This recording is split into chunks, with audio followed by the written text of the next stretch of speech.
जय हिंद साथियों, आज के इस क्लास में आप सभी का बहुत बहुत स्वागत है। तो साथियों, बिहार पुलिस सिपाही की नई भर्ती 2025 के लिए आज आपका जीके जीएस और हिंदी व्याकरण का प्रैक्टिस सेट नंबर 34 चलेगा। इससे पहले साथियों आपका टोटल 33 प्रैक्टिस सेट हो चुका है और अगर आपका ये प्रैक्टिस सेट छूटा हुआ है तो साथियों इसके लिए अलग से प्लेलिस्ट बना हुआ है। आप लोग चैनल के प्लेलिस्ट में जाकर इन सभी वीडियो को देख सकते हैं। और जो भी साथी चैनल पर पहली बार आए हैं, अगर आपने अभी तक इस न्यू बैच को ज्वाइन नहीं किया है तो फटाफट से आप लोग जाकर इस बैच को ज्वाइन कर सकते हैं। बैच के बारे में जानकारी चाहिए तो ये व्हाट्सअप नंबर दिया हुआ है, इस पर मैसेज करके आप लोग पूछ सकते हैं। तो चलिए इसी के साथ आज के इस प्रैक्टिस सेट को सॉल्व करते हैं। तो चलिए आज का पहला क्वेश्चन देखिए।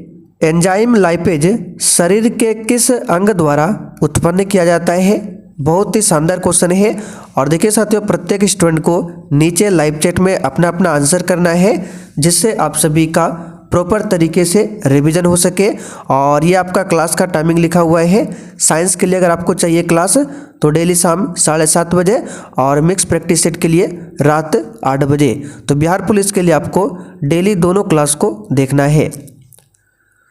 तो यहाँ पर देखिए लाइपेज क्या है, एक प्रकार का एंजाइम है। तो यहाँ पर देखिए कुछ एग्जाम्पल लिखते हैं, जैसे कि आपका लाइपेज हो गया, फिर आपका एमाइलेज हो गया। एमाइलेज ये सभी क्या है?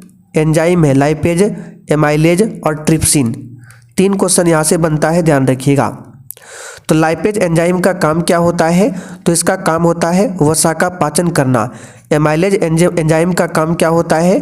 कार्बोहाइड्रेट का पाचन करना। और ट्रिप्सिन का काम क्या होता है? प्रोटीन का पाचन करना। तो तीनों के काम को ध्यान रखना है। और ये जो आपका एमाइलेज एंजाइम है ये कहाँ से उत्पन्न होता है? तो ध्यान रखिएगा, इसका आंसर होगा अग्नाशय यानी कि पेनक्रियाज से। ठीक है, लाइपेज, एमाइलेज और ट्रिप्सिन तीनों एंजाइम जो है ये पेनक्रियाज यानी कि अग्नाशय ग्रंथि से निकलता है। तो यहाँ पर डी ऑप्शन अगर आपने दिया है तो आपका बिल्कुल सही जवाब है, पेनक्रियाज यानी कि अग्नाशय से। यकृत ग्रंथि की बात करें तो साथियों ये मानव शरीर की सबसे बड़ी ग्रंथि है और यहीं से आपका निकलता है पित्त। ठीक है, जो कि पित्त कहाँ पर जाकर स्टोर होता है? तो पित्ताशय में जाकर स्टोर होता है। दूसरा क्वेश्चन देखिए, वाष्पीकरण और द्रवण की संयुक्त प्रक्रिया को क्या कहा जाता है? और साथियों यहाँ पर आप लोग ध्यान दीजिए, अभी जो हमने ये आपको सारा एक्स्ट्रा क्वेश्चन बताया बस आपको केवल ध्यान से सुनना है, बाकी आपको क्लास नोट्स में ये पूरा लिखा हुआ मिल जाएगा। क्लास नोट्स कहाँ पर मिलेगा? तो एप्लीकेशन पर। एप्लीकेशन का लिंक इसी वीडियो के नीचे डिस्क्रिप्शन बॉक्स में है, जाकर ज्वाइन कर सकते हैं। और नंबर दिया गया है 9631887058। किसी भी प्रकार की समस्या हो तो इस पर मैसेज कीजिए। तो वाष्पीकरण और द्रवण की संयुक्त प्रक्रिया को कहा जाता है आसवनीकरण। क्या बोला जाता है? आसवनीकरण। यहाँ पर सी ऑप्शन आपका सही जवाब है। क्वेश्चन नंबर 3, निम्नलिखित में से किस धातु में गैलेना नामक अयस्क होता है?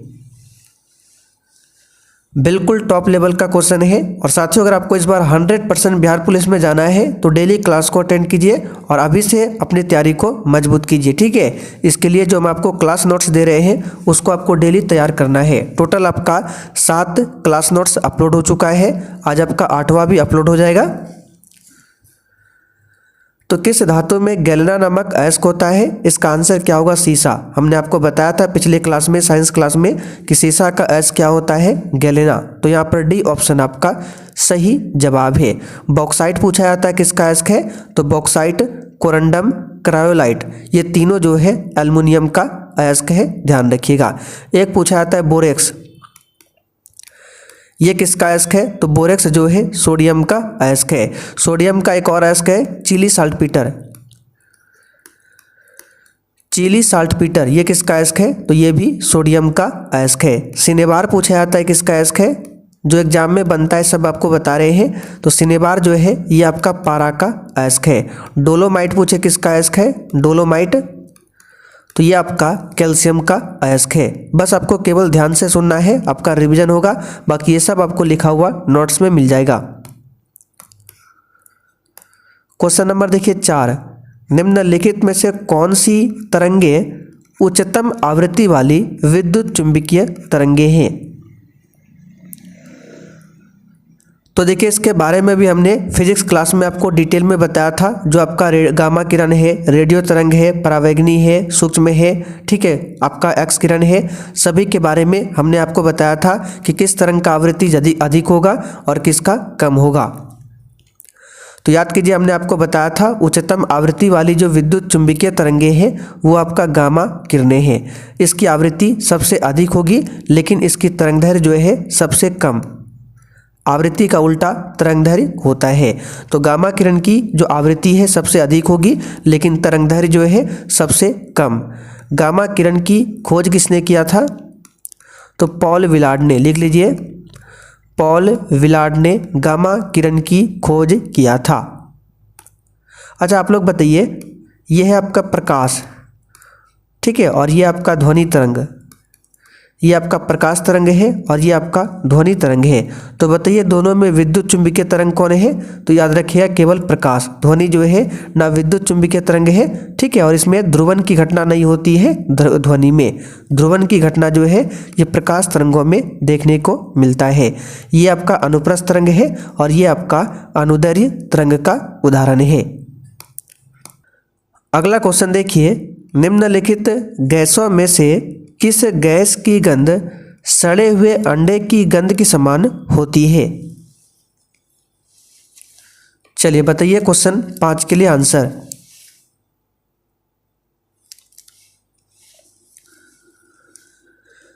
तो इसका आंसर है हाइड्रोजन सल्फाइड। इसकी गंध जो होती है सड़े हुए अंडे की समान। तो यहाँ पर ए ऑप्शन आपका सही जवाब है। चलिए आगे बढ़ते हैं क्वेश्चन 6। किसी यौगिक को कार्बनिक यौगिक के रूप में वर्गीकृत करने के लिए यौगिक में किस तत्व का विद्यमान होना आवश्यक होता है? तो आप सभी जानते हैं कार्बनिक यौगिक में कार्बन का होना आवश्यक होता है। तो यहाँ पर ए ऑप्शन आपका सही जवाब है, कार्बन।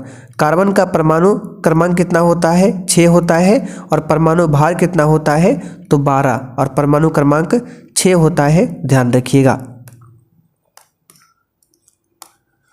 हर्ट्ज किसकी एसआई यूनिट है?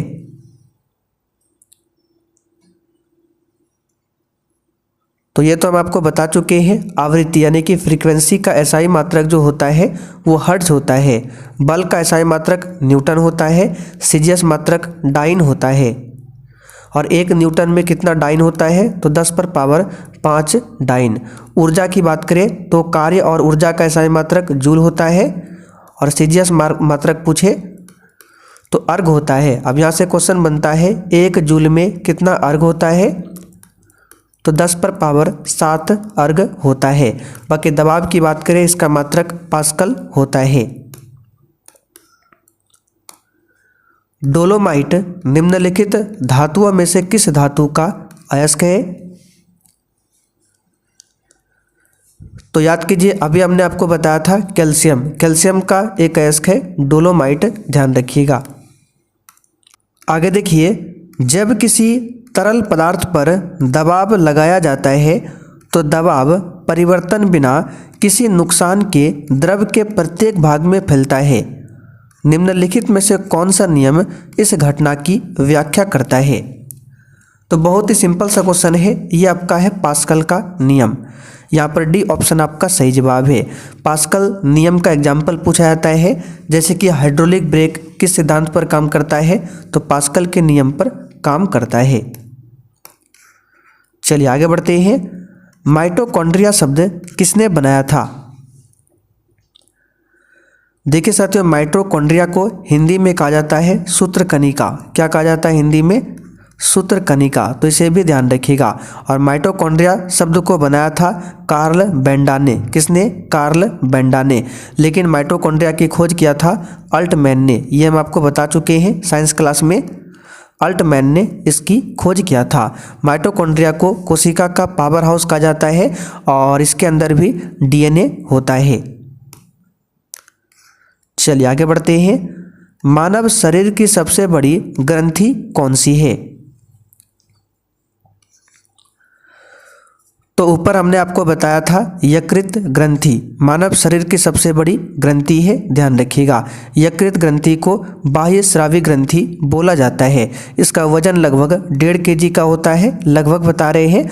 और यहीं से आपका पित्त निकलता है जो कि पित्ताशय में जाकर जमा होता है। और देखिए शरीर में एक बीमारी होती है पीलिया। तो क्वेश्चन पूछा जाता है कि पीलिया जो रोग होता है इससे शरीर का कौन सा अंग प्रभावित होता है, तो यही यकृत प्रभावित होता है। अग्नाशय ग्रंथि की बात करें, इसको मिश्रित ग्रंथि भी बोला जाता है, ध्यान रखिएगा। निम्नलिखित में से सामान्यतः किस पोषक तत्व की कमी के कारण घेंघा रोग होता है?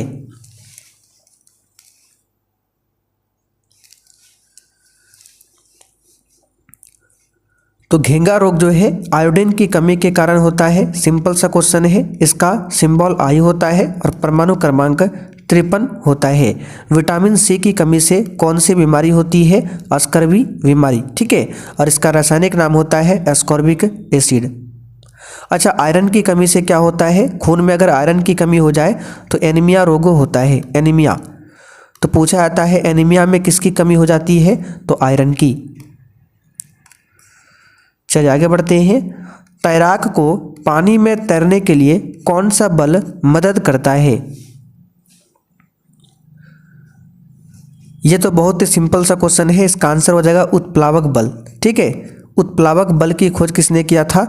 आर्किमिडीज ने। आपने 9th क्लास में पढ़ा होगा। चलिए आगे बढ़ते हैं। निम्नलिखित में से कौन सी एक जल जनित बीमारी नहीं है?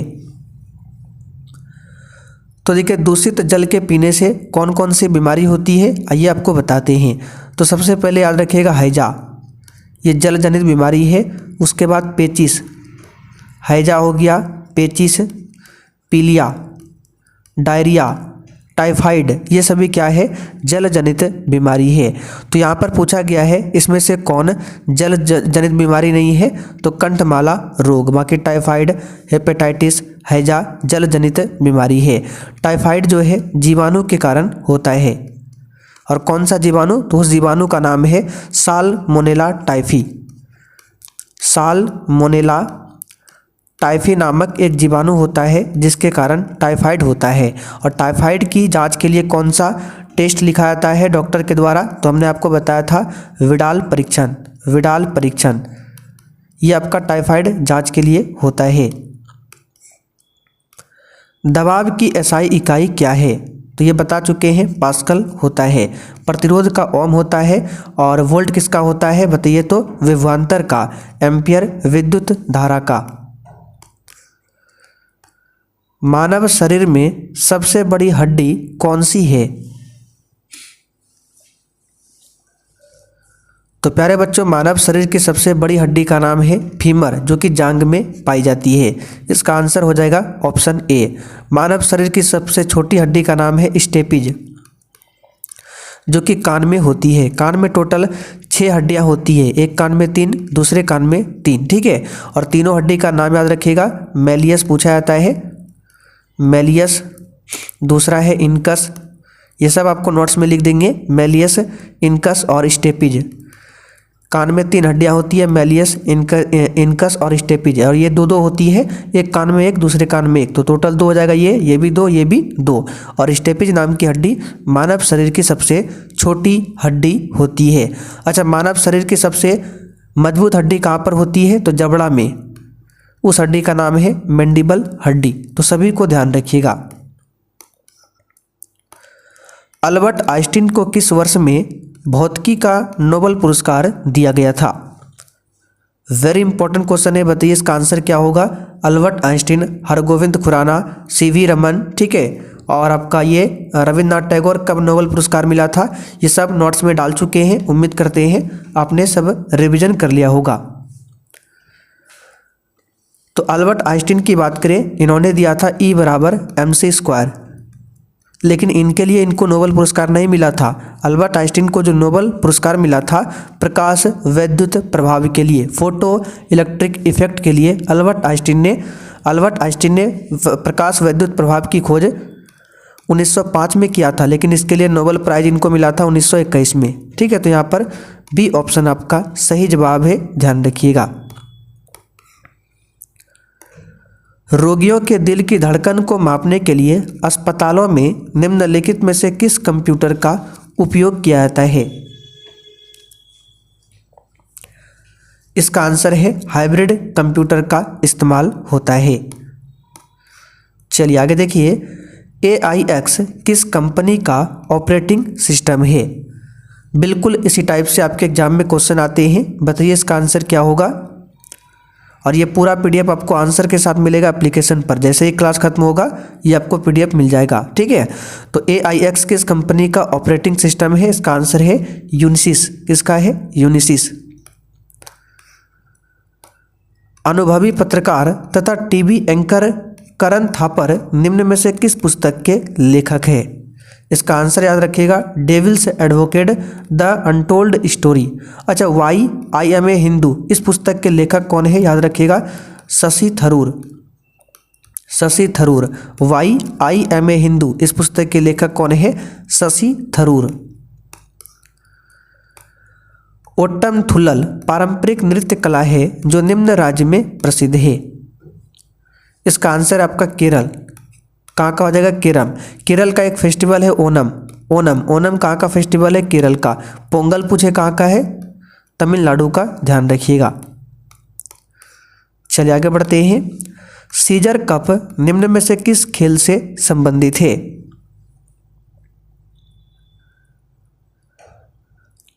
आंसर है फुटबॉल से संबंधित है। फुटबॉल से संबंधित और भी ट्रॉफी है, जैसे कि आपका डूरंड कप हो गया, संतोष ट्रॉफी हो गया, सभी को लिखते आते हैं, ध्यान से केवल सुनिएगा। संतोष ट्रॉफी हो गया, आपका मड्रेका कप हो गया, मड्रेका कप हो गया, सुब्रोतो कप हो गया, सुब्रोतो कप, ये सभी फुटबॉल से संबंधित है।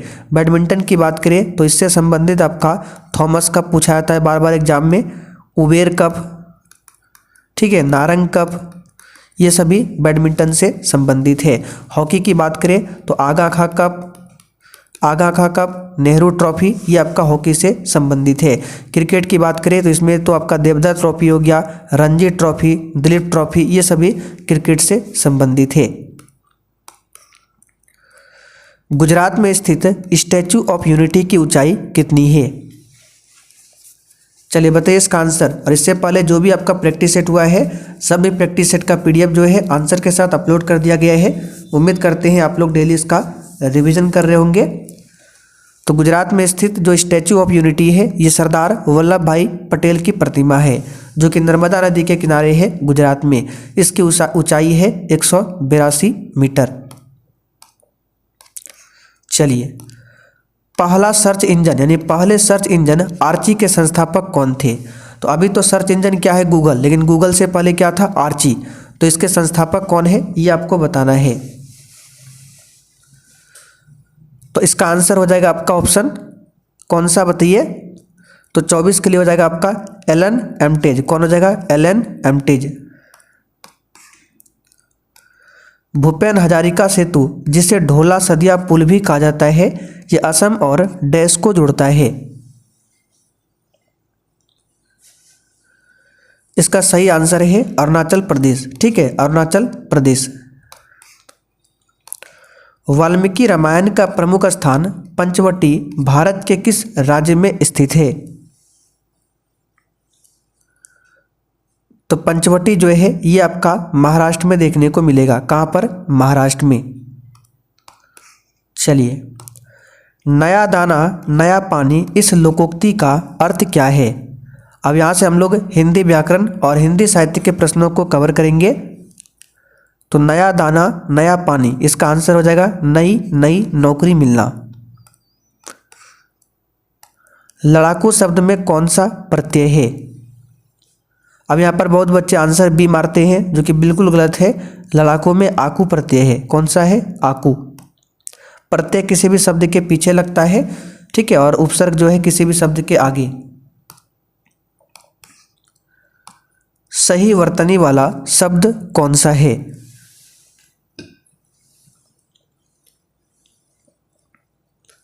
चलिए सिंपल सा क्वेश्चन है, यहाँ पर क्या हो जाएगा 29 के लिए आंसर डी वाला अध्यापन इस तरह से लिखा जाता है। चलिए अर्धविराम चिन्ह कौन सा है? तो ये आपका है अर्धविराम चिन्ह, ये आपका विस्मयादि बोधक है, ये आपका क्वेश्चन मार्क है और ये तो आपका एक है। चलिए जिसे कभी बुढ़ापा न आए इस वाक्यांश के लिए सही शब्द क्या है? चलिए बताइए। तो जिसे कभी बुढ़ापा न आए इस वाक्यांश के लिए सही शब्द अमर नहीं होगा, यहाँ पर आंसर क्या होगा? अजर, अजर होगा। अमर क्या होता है? जो कभी ना मरता है वो अमर होता है, लेकिन जिससे कभी बुढ़ापा ना आए तो ये आपका अजर होता है। अच्छा, जो हमेशा जवान रहे उसके लिए क्या होगा? यौवन, इसे भी ध्यान रखिएगा। शुक्ल का विलोम शब्द क्या है? तो शुक्ल का होता है कृष्ण, ठीक है, निःशुल्क नहीं होगा। चलिए आगे बढ़ते हैं। क्वेश्चन 33, भारत का पुरातन विद्यापीठ किनके द्वारा रचित कहानी है? तो इसका आंसर हो जाएगा डॉक्टर राजेंद्र प्रसाद। इनकी पुस्तक याद रखिएगा इंडिया डिवाइडेड।